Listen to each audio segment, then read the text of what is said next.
ನಿಮ್ಮ ಐಫೋನಲ್ಲಿ ಬ್ಲ್ಯಾಕ್ ಮಾಡಿರುವಂಥ ನಂಬರ್ ಅಥವಾ ನೀವು ಬ್ಲ್ಯಾಕ್ ಲಿಸ್ಟ್ ಮಾಡಿರುವ ನಂಬರನ್ನು ಹೇಗೆ ಅನ್ಬ್ಲ್ಯಾಕ್ ಮಾಡೋದಂತ ಈ ವಿಡಿಯೋದಲ್ಲಿ ತಿಳಿಸ್ಕೊಡ್ತೀನಿ.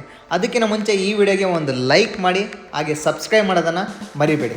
ಜಸ್ಟ್ ನೀವು ಕಾಣ್ತಾ ಇರ್ಬೋದು, ನೀವೊಂದು ಯಾವುದೋ ಒಂದು ಫೋನ್ ನಂಬರ್ ಇರಿಟೇಷನ್ ಆಗ್ತಿದೆ ಅಥವಾ ತುಂಬ ಟಾರ್ಚರ್ ಮಾಡ್ತಿದ್ದೀರಾ ಅಂತ ಹೇಳಿ ಬ್ಲ್ಯಾಕ್ ಮಾಡಿರ್ತೀರ ಐಫೋನಲ್ಲಿ. ಬಟ್ ಅದನ್ನೇನು ಮಾಡ್ತೀರಾ, ಸೊ ಅನ್ಬ್ಲ್ಯಾಕ್ ಮಾಡೋಕ್ಕೆ ಬರ್ತಾ ಇರಲ್ಲ, ಯಾವುದೋ ಅವಶ್ಯಕತೆ ಇರುತ್ತೆ ಅವರಿಗೆ, ಅವ್ರು ಫೋನ್ ಮಾಡ್ತಾ ಇರ್ತಾರೆ ನಿಮಗೆ. ಅವ್ರು ಫೋನ್ ಮಾಡಿದರೆ ಬ್ಲ್ಯಾಕ್ ಲಿಸ್ಟಲ್ಲಿ ಇರೋದ್ರಿಂದ ಅದು ಡಿಸ್ಪ್ಲೇನೇ ಆಗೋಲ್ಲ. ಸೊ ಅನ್ಬ್ಲ್ಯಾಕ್ ಮಾಡೋದು ಹೇಗಪ್ಪ ಅಂತ ಅನ್ನೋರಿಗೆ ಜಸ್ಟ್ ಅದ್ರ ಮೇಲೆ ಕ್ಲಿಕ್ ಮಾಡಿ, ಕಾಲರ್ ಮೇಲೆ ಕ್ಲಿಕ್ ಮಾಡಿದ ತಕ್ಷಣ ನಿಮಗೆ ಕಾಣ್ತಾ ಇರ್ಬೋದು.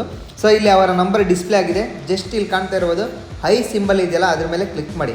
ಐ ಸಿಂಬಲ್ ಇದೆಯಲ್ಲ ಅದ್ರ ಮೇಲೆ ಕ್ಲಿಕ್ ಮಾಡಿದ ತಕ್ಷಣ ನಿಮಗೆ ಕಾಣ್ತಾ ಇರ್ಬೋದು ಆ ಒಂದು ಫೋನ್ ನಂಬರ್ ಕಂಪ್ಲೀಟಾಗಿ ಡಿಸ್ಪ್ಲೇ ಆಗುತ್ತೆ. ನೀವು ಕೆಳಗಡೆ ಸ್ಕ್ರೋಲ್ ಮಾಡ್ತಾ ಹೋದ ತಕ್ಷಣ ನಿಮ್ಗೆ ಕಾಣ್ತಾ ಇರ್ಬೋದು ಅನ್ಬ್ಲ್ಯಾಕ್ ಕಾಲರ್ ಅಂತ ಇದೆ. ಅನ್ಬ್ಲ್ಯಾಕ್ ಕಾಲರ್ ಮೇಲೆ ಕ್ಲಿಕ್ ಮಾಡಿ. ಸೊ ಅನ್ಬ್ಲ್ಯಾಕ್ ಕಾಲರ್ ಮೇಲೆ ಕ್ಲಿಕ್ ಮಾಡಿದ ತಕ್ಷಣ ಕಂಪ್ಲೀಟಾಗಿ ಬ್ಲ್ಯಾಕ್ ಲಿಸ್ಟಿಂದ ಹೊರಗಡೆ ಬಿತ್ತು ಆ ನಂಬರ್. ಸೊ ಈಗ ಅವರ ಫೋನ್ ಮಾಡಿದ್ರು ಕಂಪ್ಲೀಟಾಗಿ ನಿಮಗೆ ರೀಚ್ ಆಗುತ್ತೆ. ಹಾಗೆ ಮೆಸೇಜ್ ಮಾಡಿದ್ರು ಕೂಡ ಕಂಪ್ಲೀಟಾಗಿ ನಿಮ್ಮ ಫೋನ್ಗೆ ರೀಚ್ ಆಗುತ್ತೆ.